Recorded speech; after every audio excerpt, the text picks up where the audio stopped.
Welcome to our channel, Behind My Story. Please like, share and subscribe.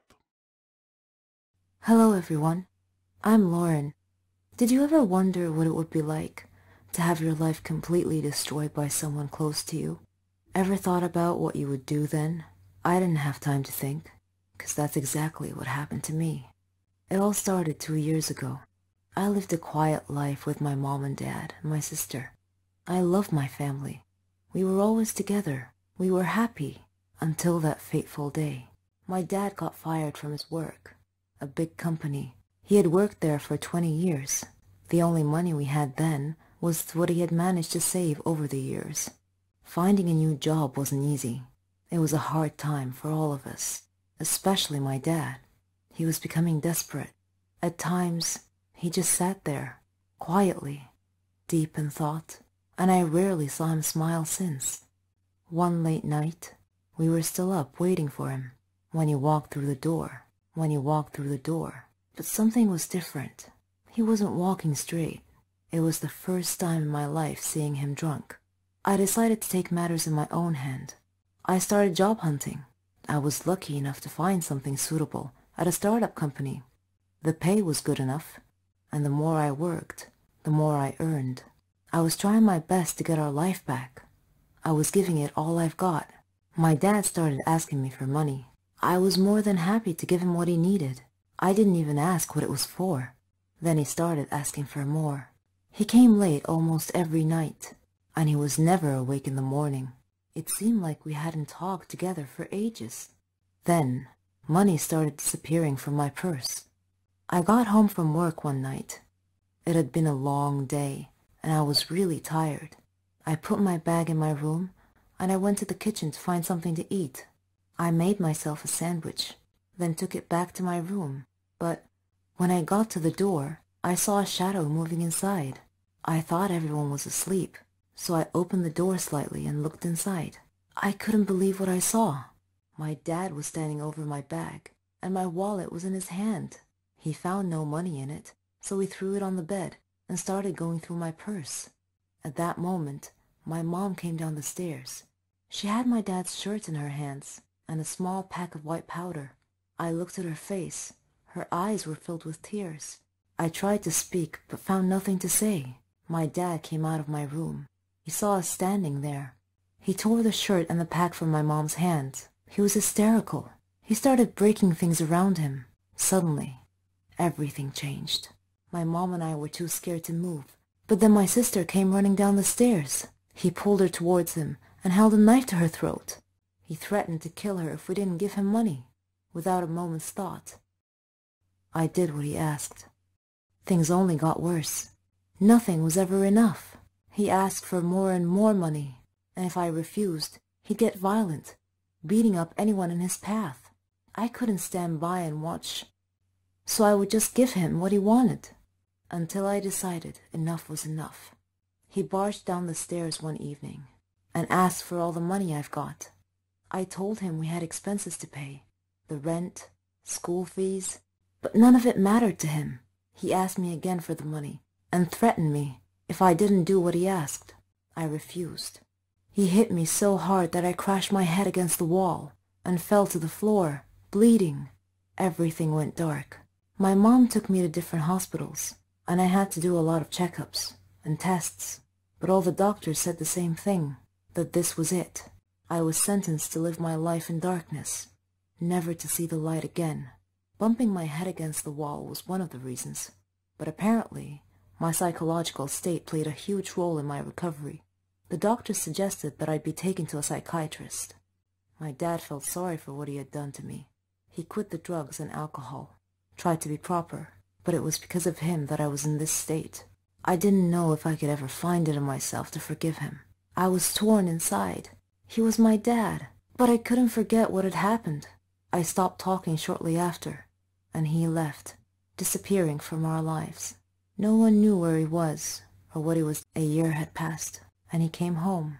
He sounded good, kind of like how he was before. He's trying to make up for what he had done. But to me, nothing he does makes a difference anymore. Kind of like how he was before. He's trying to make up for what he had done. But to me, Nothing he does makes a difference anymore. I'm still in the dark. That's something I'm gonna have to live with my whole life. I can't change that. What do you think I should do? He was a dream. The future. Or so I thought. But my love was cursed right from the start. Sounds a bit confusing, right? Let me explain. But first, I should probably introduce myself. I'm Carolyn. I was a dreamer. I dreamed of a good, warm, stable, successful life. I wanted a good job. And I wanted to travel around the world a bit with Helen. She was my best friend. We virtually shared the same dreams, and hobbies, and interests, and lifestyles.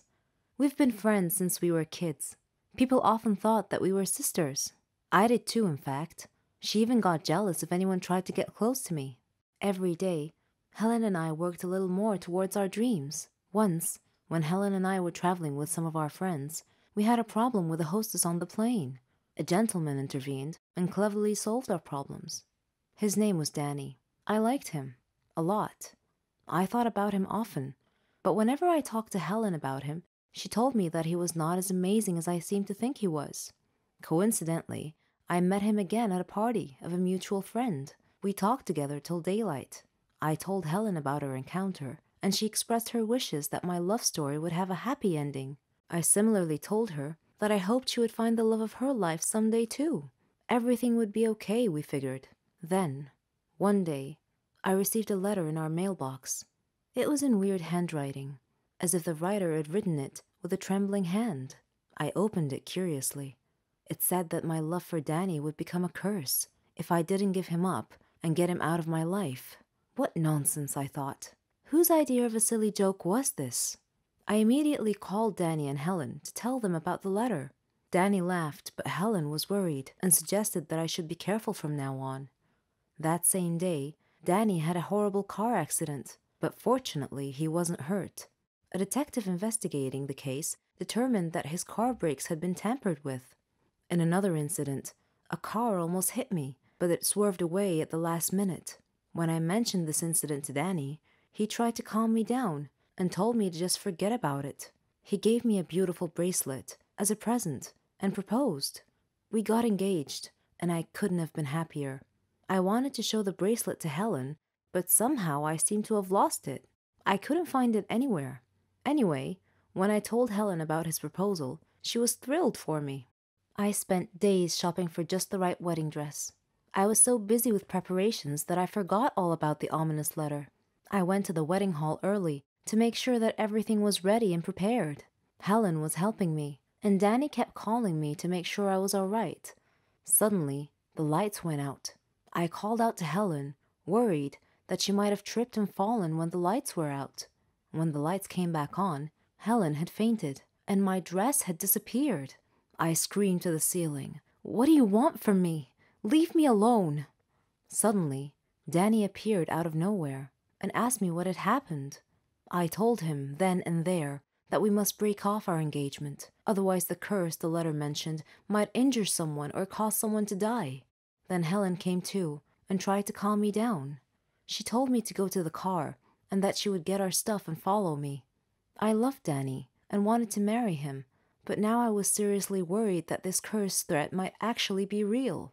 Helen came back carrying a bag and a large suitcase and told Danny not to worry, that she would drive me home and then call him to tell him that we had arrived safely. I was still crying, and Helen was trying to calm me down. When we arrived home, I noticed something strange. Helen was carrying a bag that was partially open, and I glimpsed a piece of clothing stuffed into it. It looked exactly like my dress. I opened the bag and found that it was my dress. I confronted Helen and demanded to know how my missing dress ended up in her bag. I clearly caught her red-handed, and she was unable to answer coherently. I realized at that moment that the source of the so-called curse was Helen. "Helen," I said, "how dare you do this to me? I thought we were like sisters to each other." She replied icily, with a glare that I saw for the first time. She said that she fell in love with Danny just as I did, but he chose me instead of her, and that she hated me for it. She said she won him over and got him to love her instead. Then they both tried to scare me into calling off the wedding so that she and Danny could be together. There are no words to describe how I felt at the time. I replied in a similar tone. I told her that I don't ever want to see her again, or Danny. Neither of them mattered anymore. I never did see Helen or Danny after that day. I'm on a Caribbean island now, sipping on a cocktail. I read in the paper that Danny and Helen had announced their engagement. I'm thinking about what wedding present I should give them, as a surprise. Some people live their lives not fully appreciating what others do for them. They start taking things for granted, thinking that that's exactly how it's supposed to be. Parents sacrifice a lot for their children, and when the children appreciate and try their best in life, that would be worth more than any words can ever describe. My name is Megan, and I hope to inspire you with my story. I lived with my father and my sister Marlene after the death of my mother, who died from an illness. Though I was only 18 at the time, I became responsible for taking care of the whole family. I did everything for them: cooking, cleaning, washing. My father was a great man, and he did his best to make us happy. I supported both my sister and my father. We faced everything together. There was one more person in my life, my neighbor, Dave. We practically grew up together, and our dreams grew with us. He knew everything about our circumstances and supported me often. He proposed to me and we got engaged.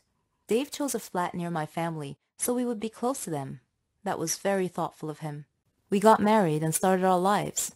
I was determined to finish college, and Dave helped me in every way that he could. He proved to me every day how responsible and considerate he was.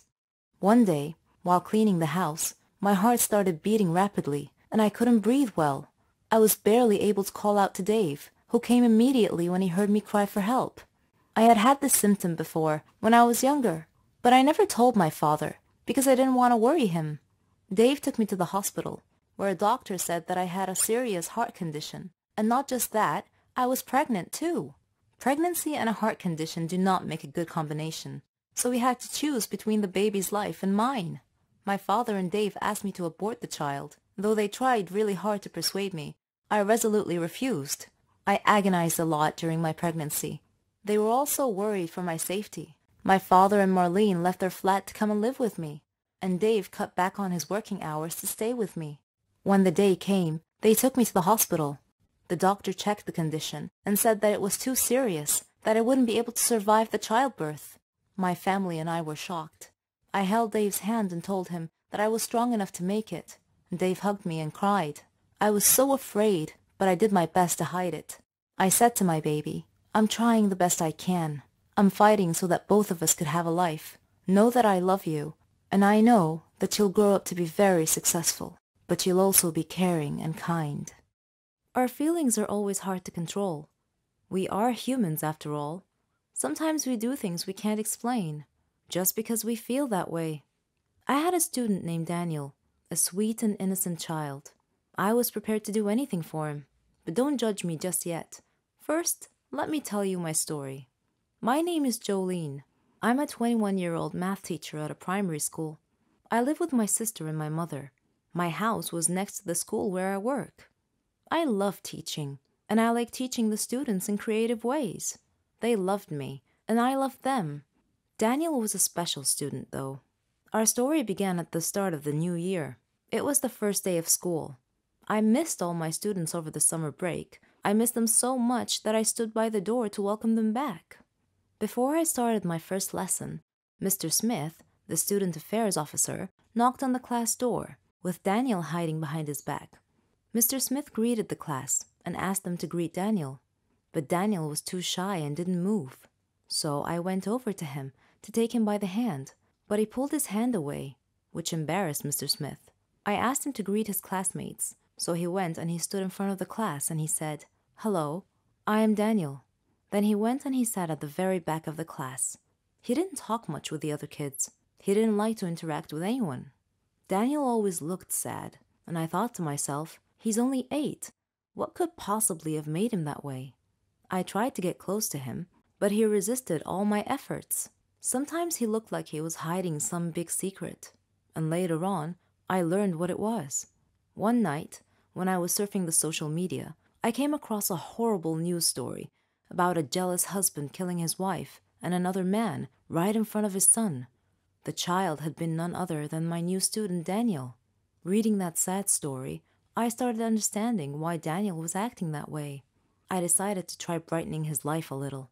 Every day, I would buy a small present and put it on his desk. At first, it had no effect, but slowly he came to love that. During break time, I would sit beside him, and we would share food together. I would get him involved in class activities. On his birthday, I arranged a surprise party with his class, his grandmother, and myself. He was so happy that day. After the party, he hugged me and he told me that he loved me. I hugged him tightly. He was not just a student to me. I treated him like he was my own son. He told me that he wanted to call me mother, and that made me so happy. After his grandmother died, he came to live with me. We faced a lot of problems together, but I followed his success in life with pride. Daniel is all grown up now. He's graduating from the Faculty of Engineering. I am so proud of what he has made of himself. One of the best feelings in the world for any woman is being a mother. To have someone love you for who you are, for just being you, and expect nothing in return. You're the heroine of their story. You become everything they ever dreamed, and you'd give anything to see a smile on their face. I'm proud to say that I'm a mother to 50 kids. I know, that's a lot, but let me tell you the story. I'm Susan, 20 years old. I come from a very rich family. My dad's Stefan Heiss, a very famous businessman. Yes, the owner of Heiss Cars Industry. My mom's Elena. She comes from a very rich family in Sweden. She married my dad and they built their life from scratch. I loved kids, ever since I was a kid. Sometimes I feel like they're walking cotton candy. Their laughs, their mischief. All the kids in our family loved me, and I loved them. Even my aunt said that I'd make a great mother someday. So did Henry. Henry was my childhood friend. We grew up together. We had the same interests, same hobbies. We even thought alike. We got married and started our life together. We were young, but our dreams were big. I was thrilled when I found out that I was pregnant, and Henry was so happy he couldn't believe it. He did everything he could to help me relax. He couldn't wait to be a father, but destiny had something else in store for us. We had just arrived from Sweden. Henry had a problem at work. He was talking on the phone while driving at high speed on a dangerous road. I tried to tell him to watch the road, but it was too late. A truck came out of nowhere and pushed our car off the side. We fell into the lake, and we were unconscious. When I woke up, I found my mother and Henry's mother both looking at me, trying their best not to cry, and I soon found out why. In order to save my life, they put me through an operation. Not only have I lost my child, but I won't be able to have one ever again. Henry was also bruised, but my wounds ran way deeper. That was it, and I could never forgive him. If it weren't for him, none of this would have happened, I thought. None of it. I got a divorce later, after Henry tried over and over and over to fix the situation, to apologize, to ask for a second chance, but all I saw were empty words. There was no second chance. I tried to keep myself busy, find a way to invest my money and time, trying to get my mind off the accident. I decided to open up a toy store. I wanted to bring joy to all the children. One day, as I was standing in my store, I glimpsed a small boy standing out front, looking at a toy. The boy was alone, about 8 years old, but that wasn't all. His clothes were patched up and looked more like rags. His face and hands were dirty, and he just stood there, looking at the doll, daydreaming. I found myself walking out to him, but when he saw me coming, he ran away. A few days passed, and that boy's gaze was all I thought of. Then, one day, I found him outside the store again, looking at a different toy. I moved towards him slowly this time, till I was right beside him. Then I said, "Do you like it?" The boy freaked out and tried to run again, but I caught his arm this time and said, "Don't be afraid. I'm Susan." The boy looked at me, terrified, and I smiled. He started to relax. He told me his name was Billy, and that he was 7, and that he lives nearby. When I asked him about his parents, he said he never knew them, that he lived with Uncle Max. I asked him who Uncle Max was, but he cast his eyes down and was nervous all of a sudden. He looked a bit scared. I got curious, so I took him home with me, let him shower, and prepared a hot meal. I told him that I'd take him home after he'd eaten. I asked him about where he lived. He was quiet for a second. Then he said he had to go, that his brothers and sisters were waiting for him. I asked him how many he had. Around 50, he said. I was shocked. He told me that they all lived in a big room with Uncle Max. But how is this Uncle Max able to look after you all? I asked curiously. But he got nervous again, and he insisted that he must leave, so I decided to take him there. Maybe it'll help clear some of the mystery, I thought. I drove, and Billy was guiding the way. Until we got there. The place was a bit far from all the other houses. It looked more like a dump, with some sort of shack built on it. A man was standing in front of the door, holding a kid by the arm and beating him senseless. The boy was younger than Billy, and Billy was shaking next to me, mumbling to himself, "He's gonna hit me too. I'm so late." Then he turned to me and said, "Bye, Susan. You have to leave now, quickly." And then he ran towards the shack. I backed up the car and stood nearby to see what happens. The man hit him hard across the face, and I heard him say, "Where's the money you stole today, boy?" Billy turned out his empty pockets, and the man dragged him inside by the collar. I wanted to help, so I decided to call Henry, who was more than happy to answer my call. I told him what had happened, and he came to me. We approached the shack together slowly and looked through the window. A lot of children, ages from 3 to 7. The place was a real dump. The man was sitting at a table. It had food and drink. Billy was dragging a heavy sack on the floor, and another kid was carrying a cup to bring to the man, who snatched it out of the boy's hand. Then he got up and started waking the rest of the kids, telling them to get out there and bring him money, that they would face a real nightmare if they didn't. I wanted to barge in, but Henry stopped me. He called the police instead. The police came quickly, and they caught the man. Apparently, he kidnapped these children from parks and surrounding areas, so they could steal for him, and he would starve them and beat them. The police didn't know what to do with all the children, and I felt like this was my second chance.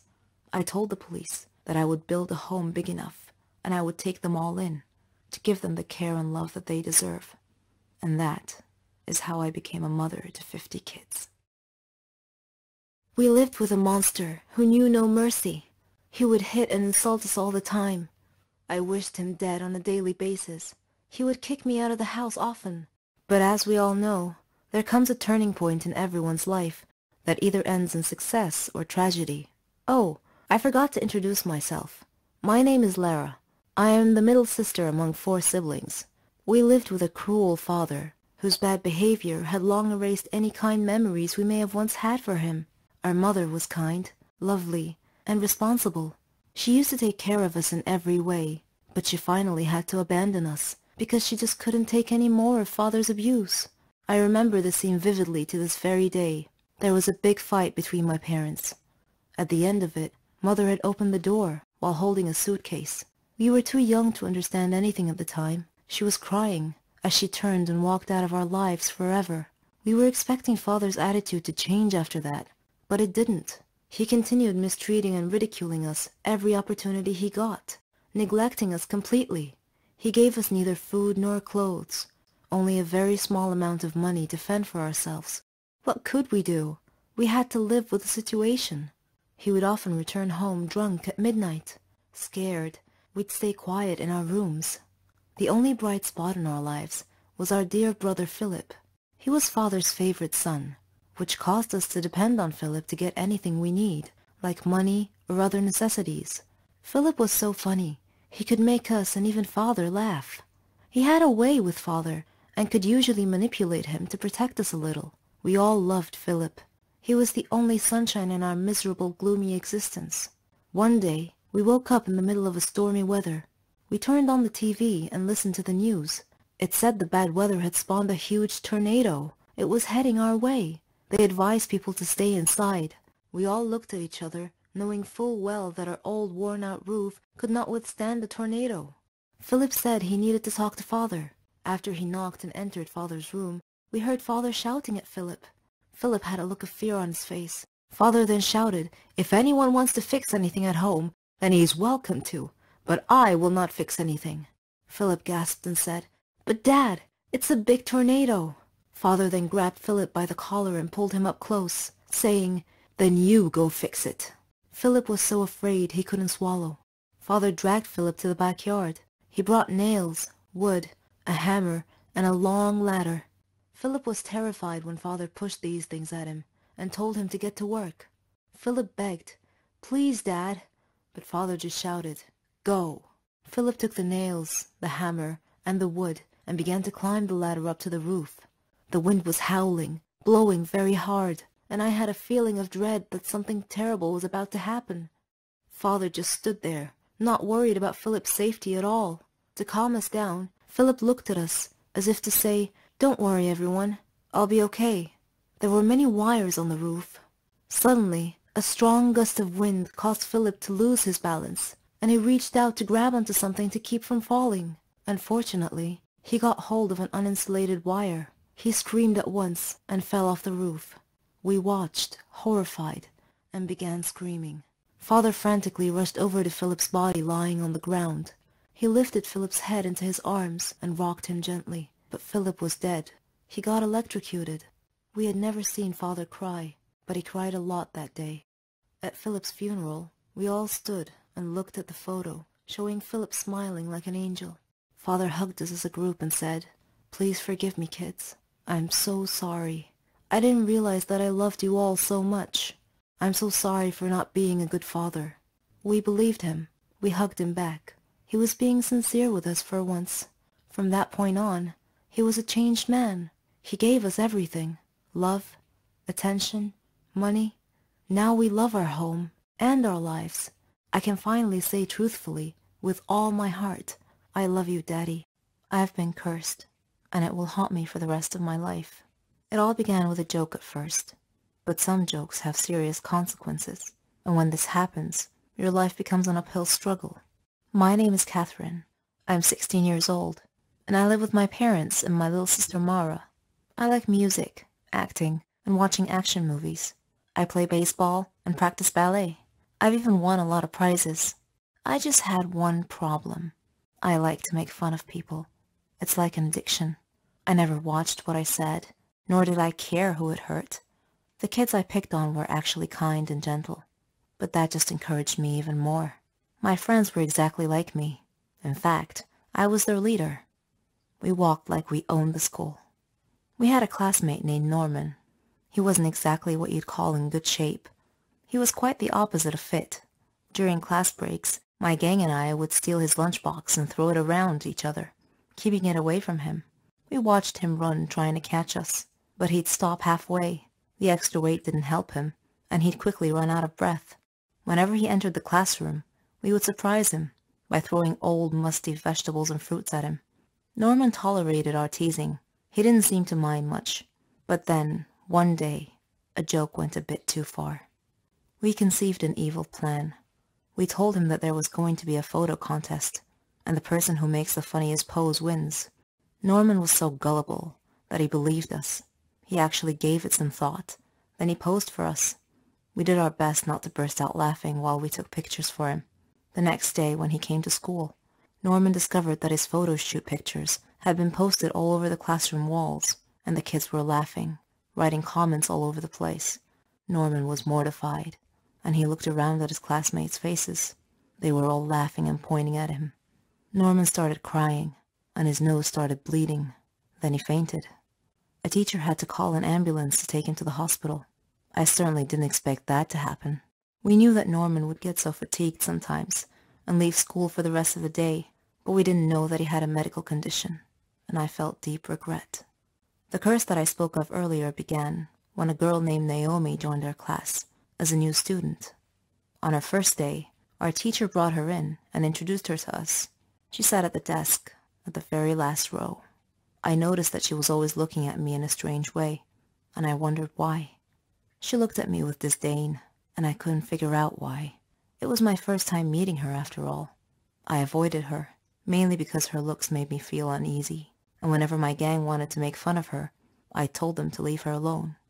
I felt there was something about this girl. One day, during science class, the teacher had paired us up to do a lab experiment, and I intended to ask her about the way she looked at me, but before I could say anything, She took the initiative and surprised me by broaching the subject herself. "You will pay for what you did to Norman," she said coldly. I looked at her and asked, "How do you know Norman? And what are you talking about?" She replied, "It doesn't matter how I know. I just do." I spent the next few days thinking about her words. Afterwards, Naomi ignored me completely. No more staring, no more accusing looks. It was as if I no longer existed to her. I didn't understand her. Then came the day. We had a basketball match.